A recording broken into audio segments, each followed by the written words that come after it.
जी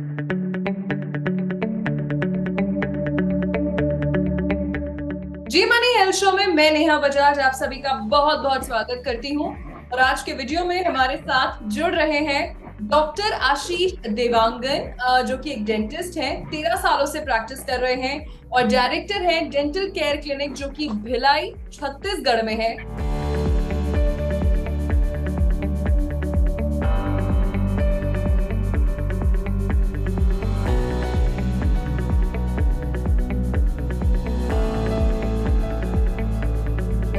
doctor आशीष, आपका बहुत बहुत स्वागत है।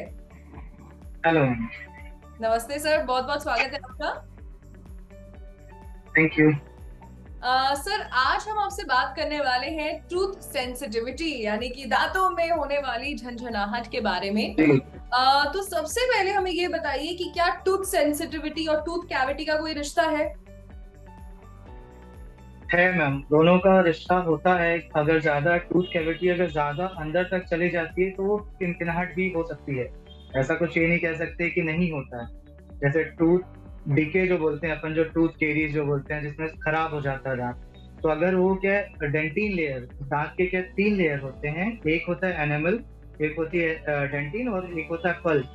अगर वो डेंटिन लेयर तक चला जाता है, मतलब 3 लेयर्स में सेकेंड लेयर में चला जाता है, तो अगर थोड़ा सा भी अपन ठंडा खाते हैं या गर्म पीते हैं या हवा भी जाता है तो वो खराब, उसके भी चांसेस होते हैं कि वो सेंसिटिविटी हो सकता है। तो दोनों के रिलेशन ऑब्वियसली है। सो दांतों की सड़न की वजह से भी दांतों में हो सकती है झंझनाहट। अच्छा, सर ये बताइए कि क्या टूथ सेंसिटिव, या कुछ लोग कहते हैं ना कि हमारी तो टेंडेंसी है सेंसिटिव की, क्या जी इससे अलग कॉम्प्लिकेशंस या कोई और ज्यादा परेशानियां भी हो सकती हैं?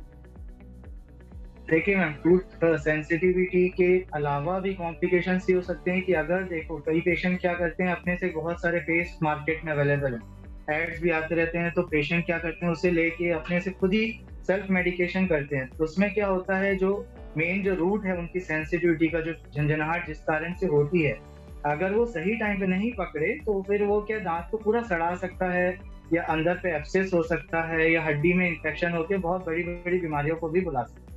अच्छा, आंसर क्या ये बात सच है कि जिनको सेंसिटिव टूथ रहते हैं उनको ज्यादा खट्टा, नींबू, ठंडा या पिज्जा, हार्ड चीजें नहीं खानी चाहिए? क्या उससे प्रॉब्लम बढ़ती है? ऐसा कुछ नहीं मैम कि उससे प्रॉब्लम बढ़ती है, ऐसा कुछ नहीं है। अगर वो ट्रीटमेंट करा लें, या फिर अगर वो थोड़ा सा, बहुत सारे ट्रीटमेंट ऐसे होते हैं जो कि डेंटिस्ट के पास नहीं भी जाएं तो भी हो जाता है। जैसे अपन एक बार डेंटिस्ट को दिखा दिए तो उसमें क्या है, वो माउथ गार्ड लगा देते हैं, तो उससे क्या उनकी प्रॉब्लम सॉल्व हो जाती है। या बहुत ज्यादा नहीं रहता है तो हम एक पेस्ट बता देते हैं, उसको प्रॉपर एप्लीकेशन करते हैं तो भी आपको प्रॉब्लम नहीं होती है। अच्छा। तो ऐसा जरूरी नहीं कि उसको पिज्जा नहीं खाना है, ठंडा नहीं पीना है, ऐसा कुछ भी नहीं है। सारी चीजों का सॉल्यूशन है ओके। बट प्रॉपर केयर के साथ। बिल्कुल बिल्कुल। अच्छा सर, ये बताइए कि जैसे आपने बोला टूथ सेंसिटिविटी है तो डॉक्टर को दिखाने की जरूरत नहीं है, तो अगर किसी को जी झंझनाहट की दिक्कत है, दांतों से संबंधित कोई भी समस्या है, तो खाने पीने की बड़ी दिक्कत हो जाती है, तो ऐसे जी में होम केयर डेंटल प्रैक्टिस क्या करनी चाहिए?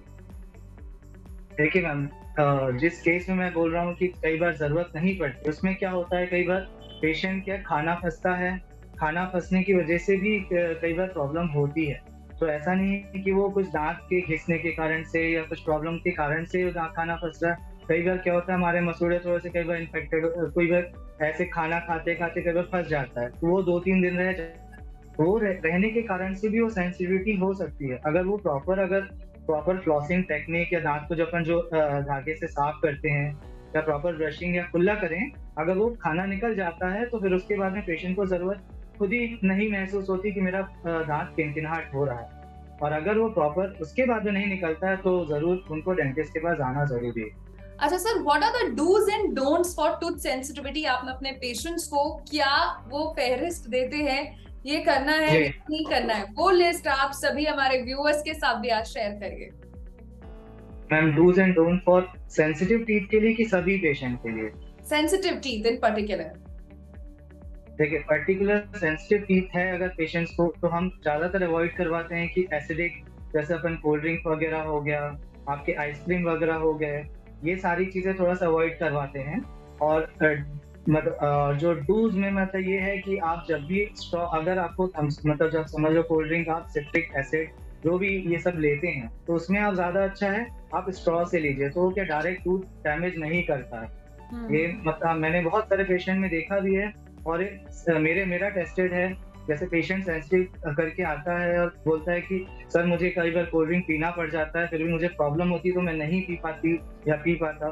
तो उसमें क्या है, हम बोलते हैं कि आप अगर ऐसा सिचुएशन आ जाए जब आपको लेना ही पड़े, तो आप बेटर ये है कि स्ट्रॉ पे लीजिए। तो क्या है, दांत के कांटेक्ट में नहीं आएगा तो सेंसिटिव भी नहीं होगा। Okay. And sir otherwise tooth sensitivity का ट्रीटमेंट आप कैसे करते हैं? क्या अलग से कोई टूथपेस्ट होती है, माउथ वॉशेस हैं, आप उन्हें क्या कहते हैं, कैसे इलाज करते हैं?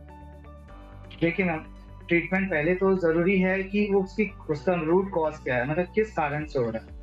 थोड़ा अगर है जैसे दांत में हल्का सा कुछ घिस जाता है तो अपन उसको सीमेंट से रेस्टोर कर देते हैं। और उसके बाद भी अगर गम्स में इन्फेक्शन है तो हम गम्स को क्लीन कर देते हैं, जो सब लोग जो जानते होंगे स्केलिंग, उससे भी बहुत ज्यादा टूथ सेंसिटिविटी चली जाती है। अगर गम्स क्या होता है, गम्स और दांत के बीच में जो कांटेक्ट टूट जाता है तो वहां पे क्या कुछ भी हवा लगे या पानी लगे तो वो तुरंत लगता है करंट की तरह जाता है, तो वो इरिटेंट की तरह काम करता है। अगर अपन क्या है सफाई करवा देते हैं, उसके बाद हम उसको गम टोन्स वगैरह दे देते हैं, तो उसके बाद क्या धीरे धीरे वो जैसी गम्स अपने इसमें दांत में चुट जाता है तो वापस उनकी सेंसिटिविटी की प्रॉब्लम खत्म हो जाती है। और कुछ फ्लोराइड एप्लीकेशन होते हैं, कुछ पेस्ट होते हैं, पेस्ट करने का तरीका भी होता है। जैसे क्या बहुत लोगों ने अपने से मेडिकेशन कर लेते हैं पर उनको दांत की प्रॉब्लम ठीक नहीं होती, क्योंकि क्या उनका कॉज ही अलग है। कई क्या करते हैं ऐड में देखते हैं और उसके बाद में अपने से खुद ही, जो ऐड में नाम नहीं बोलना चाहता, सबसे ज्यादा जो हेड आता है उसको खुद लेके खुद ही कर लेते हैं, 2-3 महीना चलाते हैं, फिर उसके बाद आते हैं सर हमने ये लगा लिया, उसके बाद भी कुछ नहीं हो रहा। तो उसके बाद क्या होता है, कई बार कारण ये रहता है कि उनको तरीका ही नहीं पता उसको यूज कैसे करना है, सबसे बेसिक चीज वो क्योंकि पता ही नहीं जाती है। और दूसरा चीज ये है कि उसका कॉज मतलब वो से ऊपर जो नस रहती है उसको ठीक करता है। कई लोगों को क्या होता है ज्यादा डैमेज जाता है तो उनको डेंटिस्ट के पास जब तक नहीं जाएंगे तब तक सॉल्व कैसे हो। बिल्कुल, आपने बिल्कुल सही कहा। एंड इसी के साथ डॉक्टर आशीष, आपने हमें कई सारी चीजें बताई ऑन टूथ सेंसिटिविटी। और सबसे बड़ी चीज ये कि ऐसा नहीं कि टीवी एड्स पे आपने कुछ देखा और वो आप ले आए, सेल्फ मेडिकेशन बिल्कुल मत करिए। एंड डेफिनेटली डेंटल चेकअप्स बहुत ज्यादा जरूरी है। ऑन दैट नोट डॉक्टर आशीष, हम आपको जी मनी हेल्थ शो की टीम की तरफ से थैंक यू कहना चाहते हैं। आपने अपने बिजी शेड्यूल से कीमती वक्त निकाला और शो में हमारे साथ जुड़े। Thank you. तो ये थे डॉक्टर आशीष देवांगन, जिन्होंने हमें टूथ सेंसिटिविटी के बारे में बताया। मैं उम्मीद करती हूँ आपको आज का वीडियो बहुत पसंद आया होगा। अपना फीडबैक जरूर शेयर करिएगा। किसी और विषय पर चर्चा देखना चाहते हैं वो भी हमें बताइएगा। इसी के साथ मैं नेहा बजाज आपसे लेती हूँ इजाजत। मिलेंगे जी मनी हेल्थ शो के एक नए वीडियो में with new super specialist, new medical expert. Till then keep watching Zee money health show. अच्छी सेहत हमारा वादा।